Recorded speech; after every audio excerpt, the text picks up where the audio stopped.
Kumusta mga kasaliksik? Paano napigilan ng Ukraine ang tila di malampasan na puwersa ng Russia? Ito ang tanong na bumabalot sa isipan ng marami, lalo na't unti-unting nagbabago ang takbo ng digmaan sa pagitan ng dalawang bansang matagal nang magkaalitan. Sa kabila ng laki, lakas, at dami ng mga sundalo at kagamitang militar ng Russia, nagawa ng Ukraine na ipakita ang kanilang tibay, tapang at husay sa estratehiya. Hindi na lamang sila basta nagtatanggol ng kanilang teritoryo. Sila mismo ang umaatake gamit ang mga makabagong taktika at teknolohiya upang mawasak ang mga kritikal na pasilidad at base ng kalaban. Mula sa simpleng depensibong kampanya, naging mas aktibo at agresibo ang Ukraine, isang pagbabago na hindi inaasahan ng marami. Sa pamamagitan ng dos-dosenang drone, inilunsad nila ang matagumpay na pag-atake sa mga estratehikong lokasyon ng Russia. Bawat drone na inilabas ng Ukraine ay nagdala ng perpektong kombinasyon ng pagkamalikhain at teknolohikal na kahusayan na nagresulta sa pagwasak ng mga oil refinery at iba pang pasilidad na mahalaga sa ekonomiya at depensa ng Moscow. Hindi lamang sila basta-basta nagpalipad ng mga drone. Sinigurado nilang bawat misyon ay planado, eksakto, at epektibo. Mga aksyong nagdulot ng matinding abala sa operasyon ng kanilang kalaban. Sa kabilang banda, hindi rin pinalampas ng Ukraine ang pagkakataong maglunsad ng malawakang opensiba sa mga lugar na tinatayang di matitinag ng Russia. Sa Crimea, isang rehiyong matagal nang pinagtatalunan, naglunsad ang Ukraine ng serye ng missile strikes na tumama sa mga pangunahing naval base ng Russia. Ang epekto, malaking pinsala sa Black Sea Fleet ng Moscow na kinikilalang backbone ng kanilang presensya sa rehiyon. Sa halip na mag-urong sulong, mas piniling ituloy ng Ukraine ang kanilang kampanya. Isang pahayag na malinaw na hindi nila hahayaan ng Russia na patuloy na maghari sa nasabing teritoryo. Ngunit hindi lamang sa Crimea naganap ang matitinding bakbakan. Sa Eastern Front, partikular sa Donetsk, tuloy-tuloy ang mga maniobra ng Ukrainian forces upang muling bawiin ang mga lugar na matagal nang hawak ng Russia. Bawat galaw ng Ukraine sa rehiyong ito ay sinamahan ng makabagong taktika at determinasyong maibalik ang kontrol sa kanilang mga bayan. Nakapagtala sila ng mga tagumpay na nagdulot ng pag-atras ng ilang unit ng mga sundalong Ruso. Sa kabila ng matitinding laban, hindi nagpapatalo ang Ukraine. Bagkus, ginagamit nila ang bawat oportunidad upang itulak paatras ang puwersa ng kalaban at maipakita na kaya nilang tumayo ng mas matatag kaysa dati. Maliban sa mga pisikal na labanan sa frontline, ginagamit din ng Ukraine ang kanilang kakayahan sa loob mismo ng teritoryo ng Russia. May mga ulat ng sabotahe, lihim na operasyon na naglalayong patigilin ang mga kritikal na infrastruktura at sistema ng kalaban. Ang mga pagsabog sa mga mahahalagang lokasyon ay nagdulot ng malawakang pinsala at abala sa Russia, bagay na hindi nila basta-basta magagawa ng solusyon.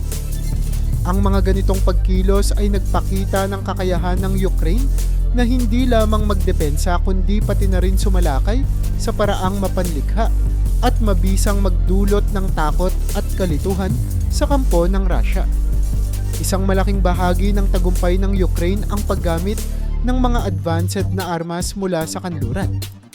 Hindi maitatanggi na ang tulong mula sa mga alyado ng Ukraine ay isang mahalagang elemento sa kanilang patuloy na pag-angat sa digmaan. Ang mga long-range missiles at modernong air defense systems ay nagbigay daan sa mas epektibong opensiba. Samantalang ang mga bagong teknolohiya ay nagpalakas sa kakayahan nilang pigilan ang mga pagsalakay mula sa himpapawid. Dahil dito, mas handa na ngayon ang Ukraine na harapin ang anumang banta mula sa Russia, anuman ang anyo nito. Ang mga tagumpay na ito ay hindi lamang resulta ng makabagong teknolohiya o suporta mula sa ibang bansa. Sa core ng bawat matagumpay na opensiba ay ang di matitinag na determinasyon ng mga Ukrainians.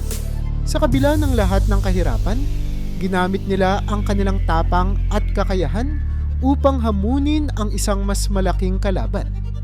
Ang kanilang kwento ay isang testamento ng pagkakaisa, disiplina at malinaw na layunin, ang panatilihin ng kalayaan ng kanilang bansa mula sa kamay ng dayuhang pananakop. Habang patuloy ang labanan, ang Ukraine ay hindi lamang isang bansa na tumitindig para sa sarili nitong kalayaan. Sila ay simbolo ng laban para sa katarungan, kalayaan, at karapatang maipagtanggol ang sariling lupain laban sa sinumang nagtatangkang agawin ito. Sa kabila ng tagumpay na nakamit nila, patuloy pa rin ang pagsubok para sa Ukraine. Alam nilang hindi pa tapos ang laban, ngunit ang kanilang lakas ng loob at makabagong estratehiya ang magsisilbing pundasyon ng kanilang patuloy na paglaban. Sa bawat drone na pinapalipad nila, sa bawat missile strike na kanilang inilulunsad, at sa bawat operasyon sa loob ng teritoryo ng Russia, ipinapakita ng Ukraine na sila ay handang harapin ang anumang hamon. At higit sa lahat, na kaya nilang lumaban sa kabila ng lahat ng balakid. Habang tinutukan ng buong mundo ang digmaang ito, isang bagay ang malinaw: hindi magpapatalo ang Ukraine. Patuloy silang titindig, patuloy silang lalaban, at patuloy silang magtatagumpay.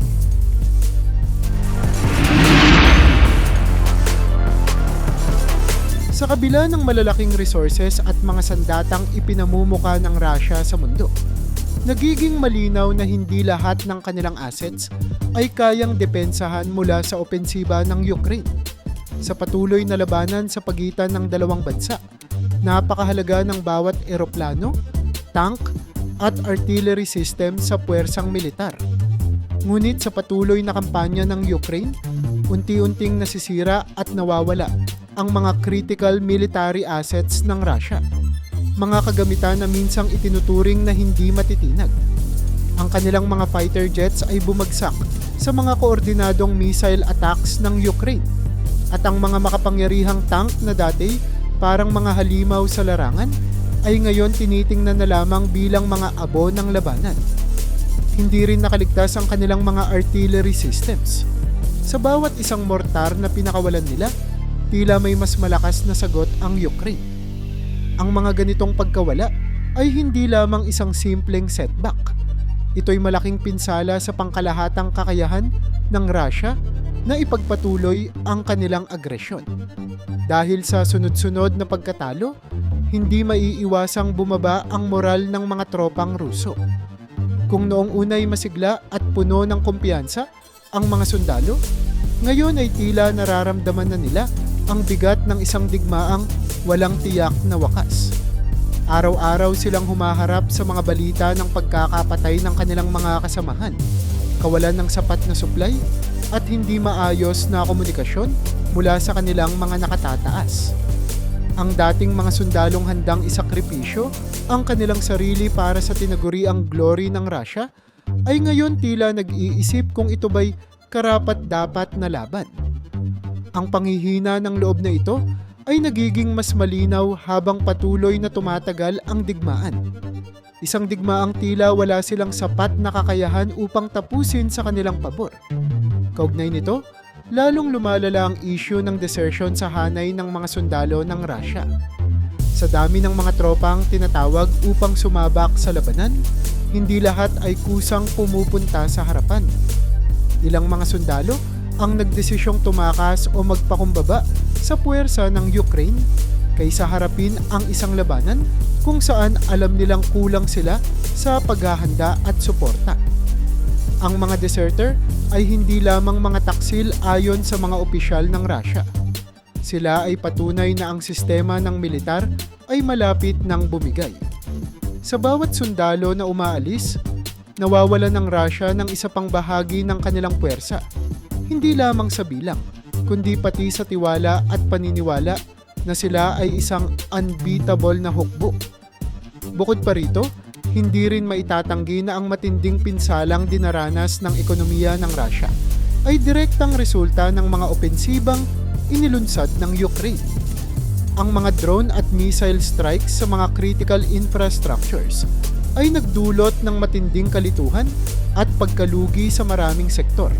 partikular na sa industriya ng langis na isa sa mga pangunahing pinagkukunan ng pondo ng Russia.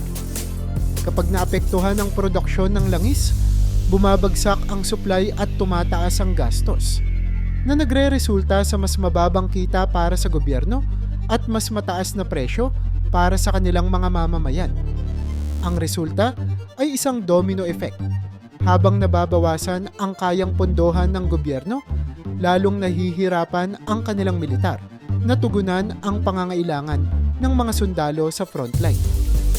Ang ekonomiya, na dapat sana'y suporta sa kampanya ng digmaan, ay nagiging isa pang larangan ng labanan na tila hindi rin kayang ipanalo ng Russia.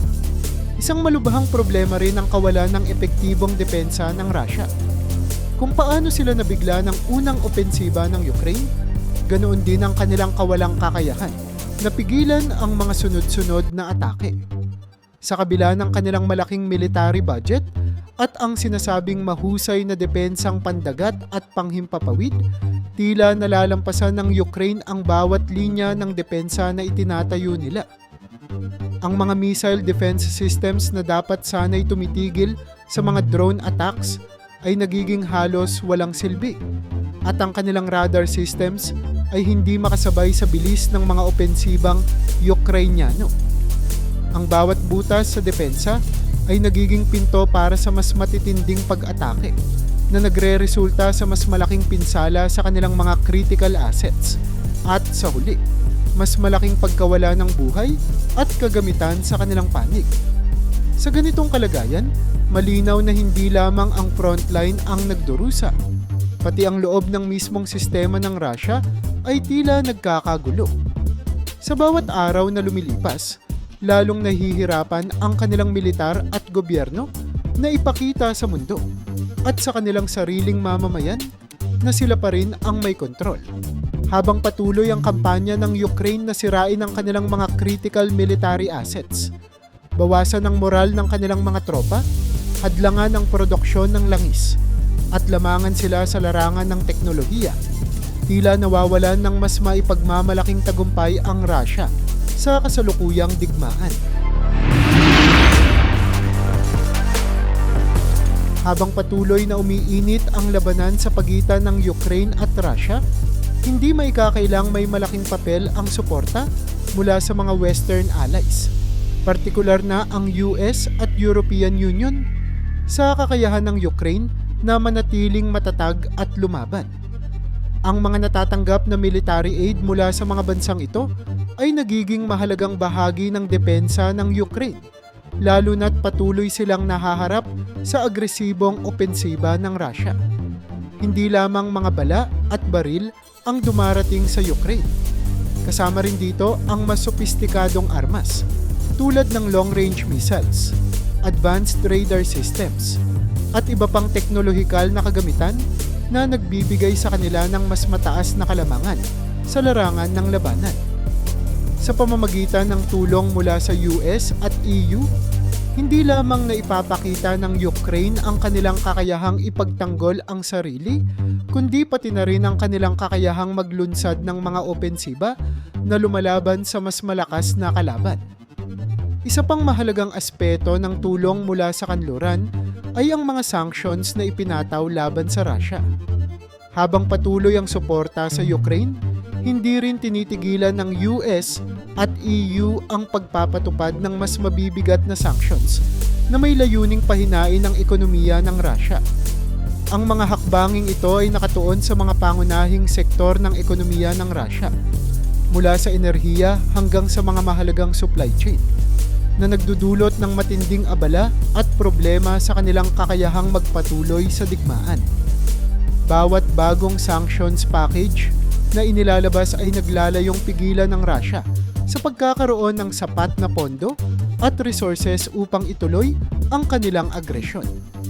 Ang epekto nito ay direktang nararamdaman ng mga negosyanteng Ruso, mga may-ari ng malalaking kumpanya, at maging ng pangkaraniwang mamamayan, na sa kalaunan ay nagpapakita ng isang mas malawak na epekto sa kanilang ekonomiya. Sa pamamagitan ng ganitong hakbang, nababawasan ang kakayahan ng Russia na gumastos sa mga armas. magpanatili ng sapat na supply sa kanilang mga tropa at pondohan ang kanilang mga military operations sa Ukraine. Bukod sa military aid at sanctions, hindi rin matatawaran ang tulong ng NATO sa pagsasanay ng mga tropang Ukrainian. Bago pa man pumutok ang pinakamatinding labanan, nagsimula ng magbigay ng training ang NATO sa mga sundalo ng Ukraine upang mapabuti ang kanilang combat strategies. Ang advanced training na ito ay nakatuon hindi lamang sa paggamit ng makabagong armas, kundi pati na rin sa pagbuo ng mas sopistikadong plano para sa opensiba at depensa. Sa tulong ng mga eksperto mula sa NATO, natututo ang mga sundalo ng Ukraine ng mga makabagong teknolohiya, estratehiya at taktika na dati hindi nila naisasagawa. Sa bawat training session, lalong tumatatag ang kakayahan ng Ukraine na harapin ang mga tropang Ruso, maging sa pinakamahihirap na kalagayan. Dahil dito, nagkakaroon ng mas matibay na depensa ang Ukraine at nagiging handa sila sa kahit anong opensiba ng kalaban, gaano man ito kalakas o kalawak. Ang intelligence sharing mula sa mga Western allies ay isa rin sa pinakamahalagang tulong na natatanggap ng Ukraine. Sa digmaang moderno, ang impormasyon ay isang critical na armas. Sa tulong ng US at European intelligence agencies, nagkakaroon ng malalim na pang-unawa ang Ukraine tungkol sa mga galaw at plano ng Russia. Ang mga mahahalagang impormasyon na ito ay tumutulong sa kanilang mga leader militar na makapagplano ng mas mabuti, ma-anticipate ang susunod na hakbang ng Russia at matukoy ang mga kahinaan ng kalaban. Ang pagkakaroon ng updated na intelligence mula sa mga Western allies ay nagbibigay daan sa Ukraine na maging proaktibo sa halip na reaktibo. Sa pamamagitan nito, naiiwasan ang malalaking pagkatalo at nagkakaroon sila ng pagkakataon na maglunsad ng mga atake na lubos na nagpapahina sa depensa ng Russia. Sa wakas, hindi rin matatawaran ang tulong ng mga Western allies sa pagpapalakas ng Ukrainian defense industry. Habang patuloy na tumatanggap ng armas at bala mula sa ibang bansa, sinusuportahan din ng kanluran ang lokal na produksyon ng armas sa loob ng Ukraine.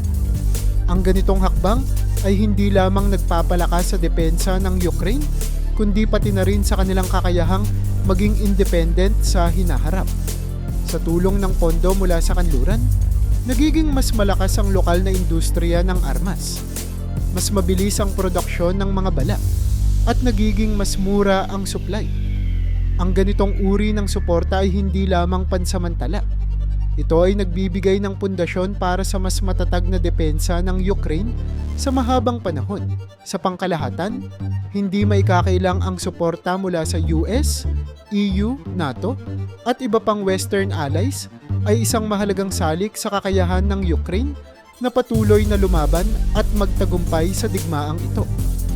Sa pamamagitan ng tulong na ito, nagkakaroon ng mas mataas na moral ang mga tropang Ukrainiano. Naiiwasan ang malalaking pagkatalo at nagiging mas mahusay ang kanilang depensa at opensiba. Habang patuloy ang kanilang laban sa isang mas malaking kalaban, ang suporta mula sa kanluran ay nagsisilbing sandigan ng Ukraine sa kanilang hangaring mapanatili ang kalayaan at soberanya.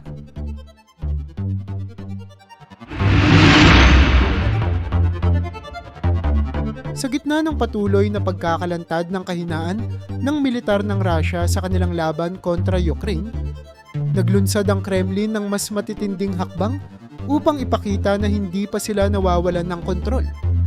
Sa kabila ng sunod-sunod na pagkabigo, ginamit nila ang lakas ng kanilang Air Force upang magsagawa ng malawakang airstrikes sa mga pangunahing lungsod ng Ukraine.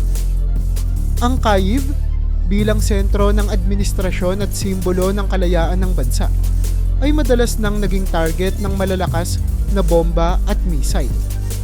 Ang mga pag-ataking ito ay nagdulot ng napakalaking pinsala sa infrastruktura ng lungsod at nagpatindi sa takot ng mga mamamayan.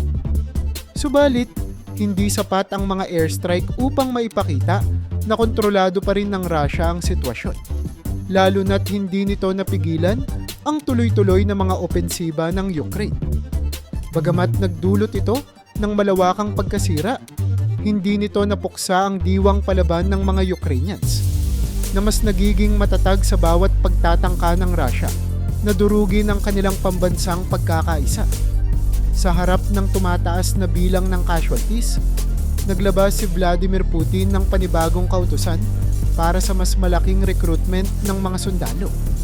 Ang layunin nito ay mapuna ng lumalaking agwat sa pagitan ng mga karanasang sundalo at ng mga bagong tropang kinakailangan sa battlefield.